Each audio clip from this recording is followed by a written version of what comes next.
Hi everybody, my name is Kathy Merkel. Welcome to my channel. This is Revealing the Healing. I'm glad you guys came to join me today for a little chat. So one of the things I wanted to talk about today, well actually two things, are caffeine and alcohol and why we need to observe our interaction with those things and potentially start making some moves to weed them out.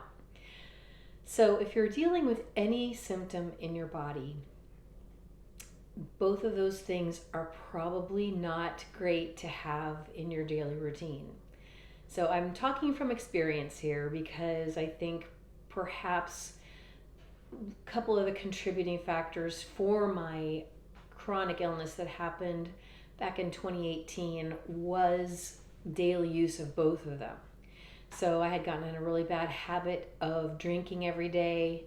I was a singer, I was a professional singer at the time, and it just became kind of part of the hang with the band, or even when it was just me and like maybe a duo or something like that.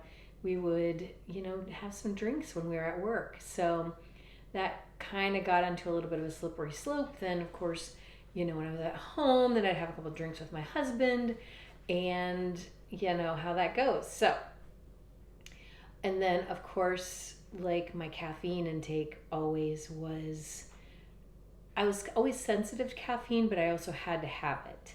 So, my children, I have two daughters, and they would always know not to really bother me or talk to me until I've had my coffee. So it was kind of a household unwritten rule that they should not dare to come near me until I've had my coffee. So luckily, about 2 months in on my healing journey, I realized that those things were not serving me and were not serving my healing. And I kind of cold turkeyed it at that point, which again, I did all the mistakes of a healing journey. So I'm a terrible warning for you guys. It can't be a good example, just be a horrible warning. If so, that's what I am. I'm a horrible warning in a lot of ways. So anyway, the reason that we need to kind of look at those things and start weeding them out is because they're super hard on our adrenal glands, and then in turn our liver, and then in turn our brain and our nervous system as well. So it's all connected, and I know we're so conditioned to think of things in sort of an isolated fashion. We think of, oh, the foot has nothing to do with the migraine headache or the whatever, you know what I'm saying. So as we begin to try and heal ourselves, we have to take a look at these things that are keeping our body inflamed. And so why? So let's first of all take a look at caffeine. So caffeine is a stimulant that prompts the adrenal glands to release adrenaline. So that's why we feel so kind of hyped up when we have the caffeine. We are actually high on adrenaline, and unfortunately, most of us have kind of gotten used to that feeling and like it because we think it makes us more productive, or it makes our brain sharper, or it just gives us a little boost that we think we need. Of course, what we don't think of at the time is the downside. Of course, with any sort of little boost like that, it wears off eventually, and then you're just feeling like you need another boost because you sink lower than you were before, and it becomes one of those situations where you're on this roller coaster ride every day. So the adrenaline that gets released is so toxic in so many ways. It can actually damage our nerves, and a lot of us already are dealing with a nervous system that's been compromised. So if we've had any trauma in our lives, if we have had any sort of toxins that have entered our bodies, any sort of symptoms that are starting to creep in, if we're having any sort of neurological problems in our body, that includes chronic pain or neuropathy, that includes headaches, that includes back pain, that includes tingles and numbness, that includes sensitivity to hot and cold, all of it. Our nervous systems are having an issue. So the caffeine is only exacerbating it all because the adrenaline gets released, it then touches the nerves, which are already sensitive, and then the liver has to overcompensate by trying to reabsorb the adrenaline and protect the rest of the body as best it can so that the heart and brain aren't damaged. Anyway, it turns into this vicious cycle. And so it can cause all sorts of crazy things, with our sleep pattern at night. Often that adrenaline just doesn't immediately go out of our bodies. It gets circulated in our body all day, and then we go to lay our head in the pillow and we can't do it at night. And so that's a dangerous thing. We need our sleep. And so I want to urge you to start noticing how much caffeine you're taking in. If that's chocolate, I was a big chocoholic. Besides my coffee, I also had a little drawer full of candy, of chocolates that I would kind of stash for like the afternoon lull. And this was prior to getting sick and all that stuff. Now I know better, but then I didn't, and I just used whatever I could. I mean, look, I was in survival mode. We all are in survival mode, but we can't live a thriving life when we're living in survival mode.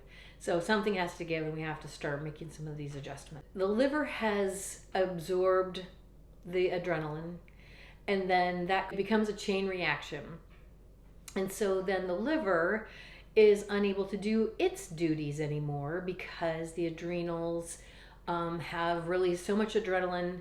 The liver has to sop it up. So the liver then becomes this overdriving force to sop up the adrenaline and isn't doing its other things like producing bile to digest fats. It's not able to harness the other toxins that might be floating in your bloodstream. So the liver is now struggling because the adrenals are now struggling. So it's a chain reaction. Then, of course, all hell breaks loose and things start escaping the liver, toxins and stuff that shouldn't be in the bloodstream, and they go to the brain or they go to the pancreas or other parts of our body, then become compromised. So basically, in a nutshell, I'm trying not to get this to be too lengthy, but the adrenaline caused by the caffeine is destructive for our health. So if you have any kind of symptom, if you have a digestive symptom, if you have a hot flash symptom, you have sleeplessness, you have any pain in your body, you have chronic fatigue, fibromyalgia, anything like that, the caffeine is not your friend. So that brings me to the next one on the list, which is alcohol.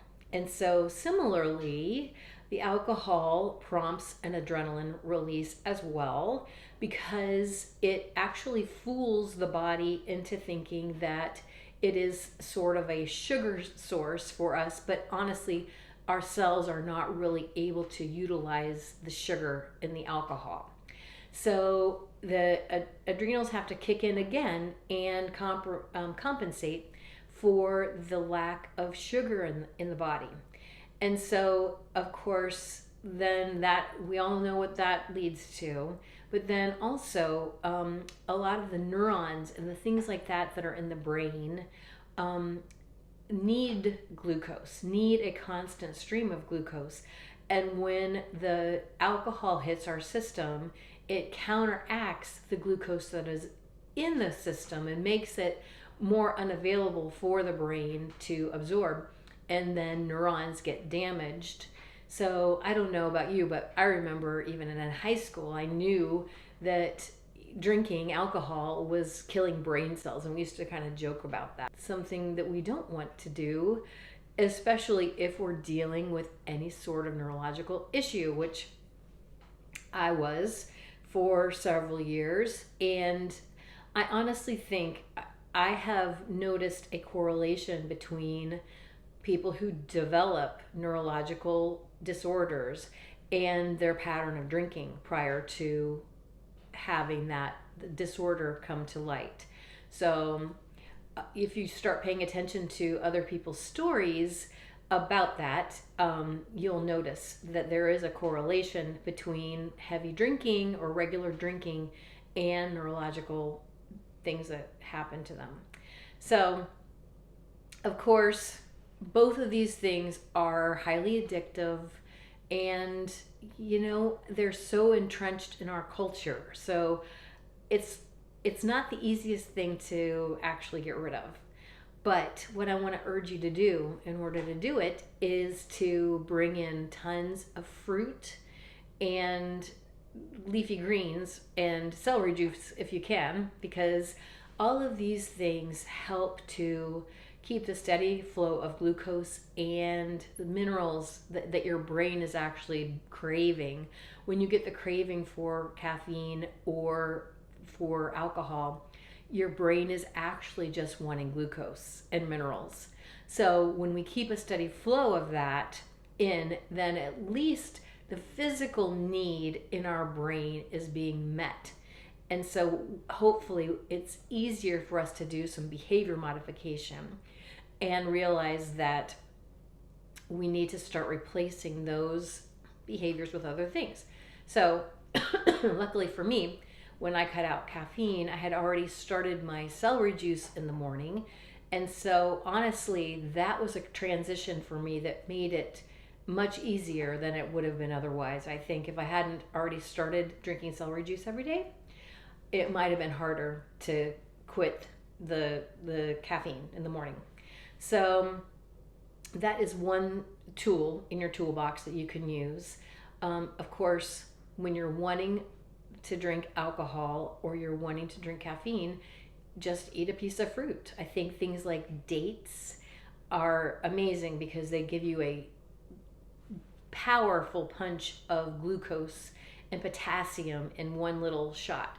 So if you do an adrenal snack, an apple, a couple celery sticks, and a couple dates, that is actually an ideal snack that will help you stave off the cravings, but also help you when you're healing your adrenals in general, because getting off of the caffeine and the alcohol is just step one to healing the liver and the adrenal glands, which of course is ultimately what we need to do to heal the entire body. Because until those two things are on the mend, it is very hard to repair the nerves that are damaged, the other issues that are going on in the body. So anyway, I hope that this kind of gives you at least a bit of insight as to why you might want to consider giving up alcohol and caffeine, and then also just a healthy way to do it gradually. You don't want to do it cold turkey like I did. You want to just little by little start reducing the amount that you're drinking of both of them until it is a manageable amount. And when you're down to, say, a drink of coffee, a cup of coffee, and a drink of alcohol a day, then you can start saying, okay, I do not need these anymore. And instead of every time you want to have the other thing, grab a celery juice, grab a apple, date, and celery, and just try and give yourself a new habit. Then of course there's always the pattern interrupt that you can do too, to just get your mind off of it.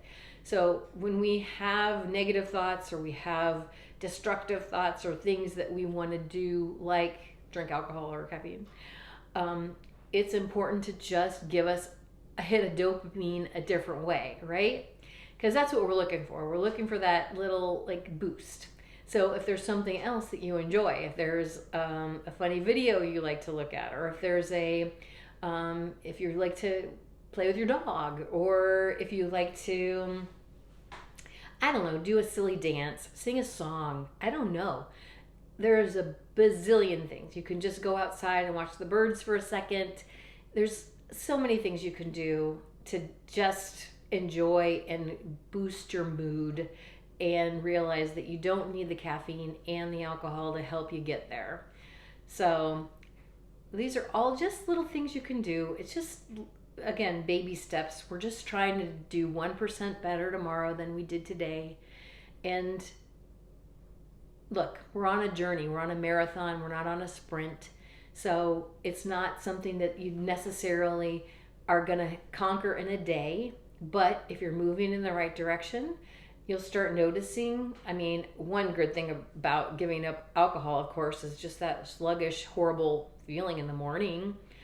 I think that already is a great reward to be able to be done with all of that, because already, some mornings can be hard enough as it is, let alone throw in a headache and a queasy stomach and just feeling like you got hit by a truck.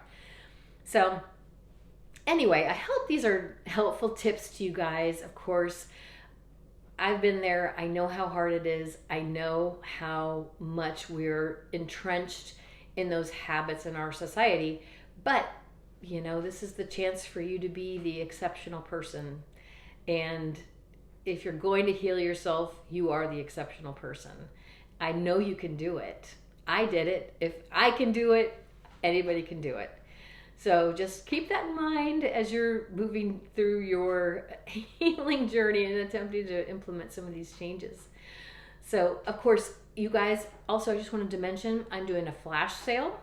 If you ever want to have a guide to help you navigate some of these changes, I am your girl. And so for this next week or so, I'm running a sale on my 6-month coaching program, and I'll put the link down below. You can check it out.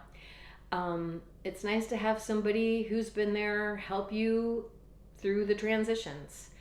Honestly, I had to seek out help on my own healing journey, and it helps just to know that the person guiding you has been down the road before you and can help you navigate some of the pitfalls. So, and also you can download a free guide of 10 things you can do to supercharge your healing. I'll also include that in the link below. And anyway, I'm so glad you guys decided to hang out with me today, and I look forward to hanging out with you again next week.